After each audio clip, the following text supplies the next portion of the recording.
नमस्कार मंडळी. लॉकडाऊनमध्ये स्वतःच्या मनोरंजनाकरता आणि तुमच्या आनंदाकरता काही मजेशीर अशी शायरी, कविता मांडल्या होत्या. पण जसं क्रिकेटमध्ये फक्त क्रिकेटचा पूर्ण आनंद घ्यायचा असला तर फक्त 20-20 मॅचेस आवडून चालत नाहीत. तुम्हाला टेस्ट मॅचेसही अनुभवाव्या लागतात आणि त्याचा एक वेगळा रोमांच असतो, त्याचाही आनंद घ्यावा लागतो. तसंच कवितेचंही आहे.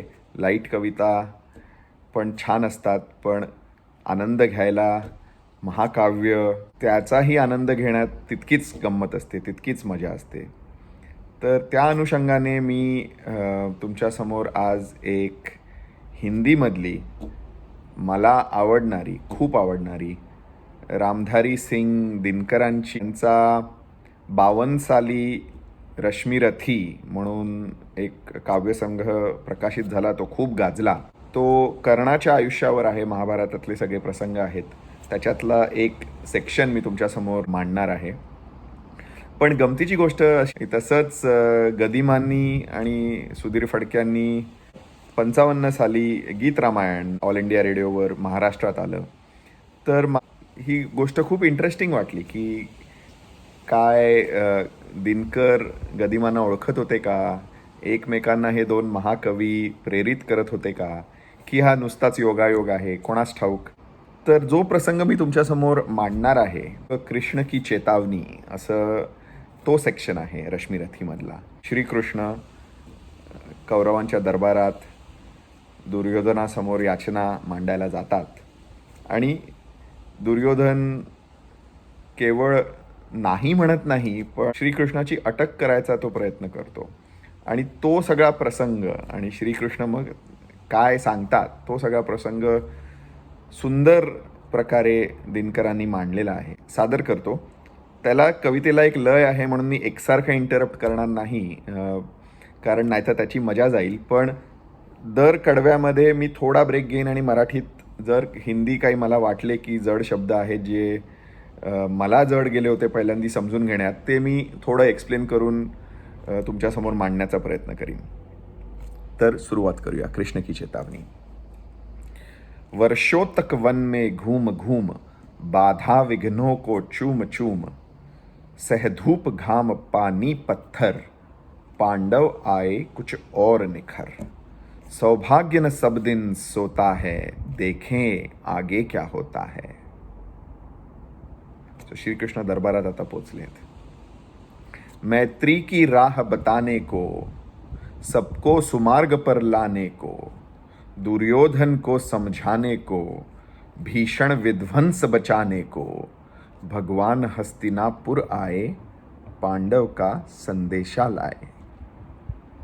तो काय संदेश घेऊन श्रीकृष्ण आले होते? सोपा संदेश होता. दो न्याय अगर तो आधा दो, पर इसमें भी यदि बाधा हो तो दे दो केवल 5 ग्राम, रखो अपनी धरती तमाम, हम वही खुशी से खाएंगे, परिजन पे असी न उठाएंगे. न्याय तुम्हाला करायचाच असला तर अर्ध तुमचं राज्य तुम्हाला द्यावं लागेल, पण तो करायचा नसला तरी 5 गाव तरी द्या, तिकडे आम्ही सुखानी राहू.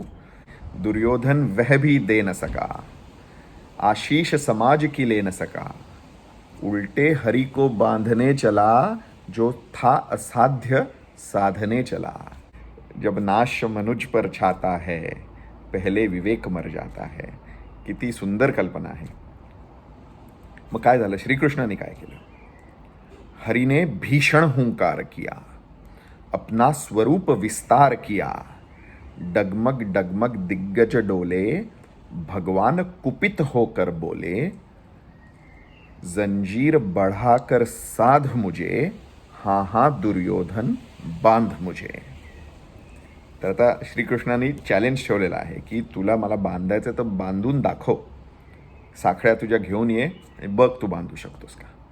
ते म्हणतात की ये देख गगन मुझ में लय है, ये देख पवन मुझ में लय है, मुझ में विलीन झंकार सकल, मुझ में लय है संसार सकल, अमरत्व फूलता है मुझ में, संहार झूलता है मुझ में. सुंदर परत कल्पना आहे की सगळंच मी आहे. सगळ्या ह्या फिजिकल गोष्टी तुला दिसतात त्या मी आहे. आणि इमॉर्टॅलिटी, अमरत्व जे आहे तेही माझ्यातूनच येतं. आणि सगळं संहार आहे, सगळं डिस्ट्रक्शन आहे, तेही माझ्यातच आहे. सगळंच मी आहे असं व्यापक ते त्यांच्यासमोर एक त्यांचं रूप मांडतात. हरिने भीषण हुंकार किया, अपना स्वरूप विस्तार किया, डगमग डगमग दिग्गज डोले, भगवान कुपित होकर बोले, जंजीर बढ़ाकर साध मुझे, हाँ हाँ दुर्योधन बांध मुझे. ये देख गगन मुझ में लय है, ये देख पवन मुझ में लय है, मुझ में विलीन झंकार सकल, मुझ में लय है संसार सकल, अमरत्व फूलता है मुझ में, संहार झूलता है मुझ में. पुढे ते म्हणतात की उदयाचल मेरा दीप्त भाल, भूमंडल वक्षस्थल विशाल, भुज परिधि बंद को घेरे हैं, मैनाक मेरु पग मेरे हैं, दीप्ते जो ग्रह नक्षत्र निकल, सब है मेरे मुख के अंदर. तर ते म्हणतात की जो सूर्योदय होतोय ते माझ्या कपाळासारखं आहे. तिकडून सूर्योदय होतोय. माझ्या छातीत सगळी धरती समावलेली आहे आणि मी माझ्या बाजूंनी धरती पकडलेली आहे, सरकम्फरन्स धरलेली आहे. आणि सगळे तुला आकाशातले तारे दिसत आहेत, सगळे कॉन्स्टेलेशन्स दिसत आहेत, ते माझ्या तोंडात आहेत. उदयाचल मेरा दीप्त भाल, भूमंडल वक्षस्थल विशाल, भुज परिधि बंद को घेरे हैं, मैनाक मेरू. मैनाक मेरू जे पर्वत आहेत आपल्या शास्त्रांमधले ते माझ्या पायाखाली आहेत. मैनाक मेरू पग मेरे हैं, दीप्ते जो ग्रह नक्षत्र निकल, सब है मेरे मुख के अंदर. तर आणि फक्त आता हे सगळं फिजिकल डिस्क्रिप्शन झालं. आता दिनकर मेटाफिजिकल डिस्क्रिप्शनला जातात, आध्यात्मिक डिस्क्रिप्शनला जातात. टाईम होरायझन म्हणजे मी क्वांटम ज्याला म्हणाल त्या झोनमध्ये जाऊन पुढची कडवी आहेत की भूलोक अतल पाताल देख, गत और अनागत काल देख, ये देख जगत का आदि सृजन, ये देख महाभारत का रण, मृतकों से पटी हुई भू है, पहचान इसमें कहाँ तू है. आता ते म्हणतात की जगाचाही विचार कर, तोही मी आहे. नरकाचाही विचार कर, तोही मी आहे. जे पास्ट आहे, प्रेझेंट आहे, फ्युचर आहे, तेही मी आहे. जी पूर्वी मेलेली लोकं आहेत, ज्यांचं निधन झालेलं आहे, तेही माझ्यात तू बघू शकतोस. आणि पुढे ज्या होणाऱ्या गोष्टी आहेत त्याही तू माझ्यात अनुभवू शकतोस. आणि तुला महाभारताचं रण दिसत असेल, त्याच्यात तू कुठे पडलेला आहेस मृत, ते शोधून दाखव मला. सुंदर कल्पना आहे. भूलोक अतल पाताल देख, गत और अनागत काल देख, ये देख जगत का आदि सृजन, ये देख महाभारत का रण, मृतकों से पटी हुई भू है, पहचान इसमें कहाँ तू है. बांधने मुझे तो आया है, जंजीर बड़ी क्या लाया है, यदि मुझे बांधना चाहे मन, पहले तो बांध अनंत गगन, सूने को साध न सकता है, वह मुझे बांध कब सकता है. पुढे आता श्रीकृष्णही भडकलेले आहेत. पुढे म्हणतात ते हितवचन नहीं तूने माना, मैत्री का मूल्य न पहचाना, तो ले अब मैं भी जाता हूँ, अंतिम संकल्प सुनाता हूँ, याचना नहीं अब रण होगा, जीवन जय या की मरण होगा. आणि कसं युद्ध होणार आहे. टकराएंगे नक्षत्र निकर, बरसेगी भू पे वहनी प्रखर, फण शेष नाग का डोलेगा, विकराल काल मुंह खोलेगा.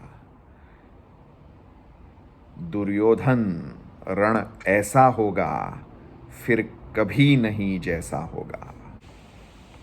भाई पर भाई टूटेंगे, विषबाण बूंद से छूटेंगे, वायश्रुगाल सुख लूटेंगे, सौभाग्य मनुज के फूटेंगे.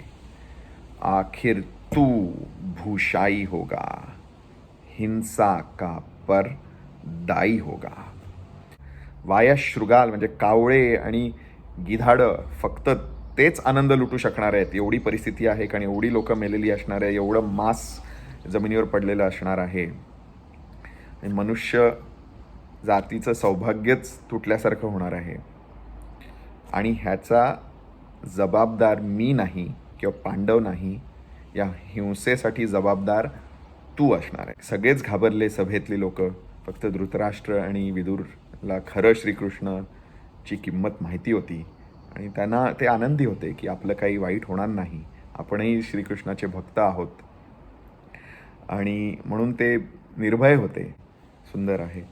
थी सभा सन्न सब लोक डरे, चुप थे या थे बेहोश पड़े, केवल दो नर न अघाते थे, धृतराष्ट्र विदुर सुख पाते थे, कर जोड़ खड़े प्रमुदित निर्भय, दोनों पुकारते थे जय जय जय जय. धन्यवाद.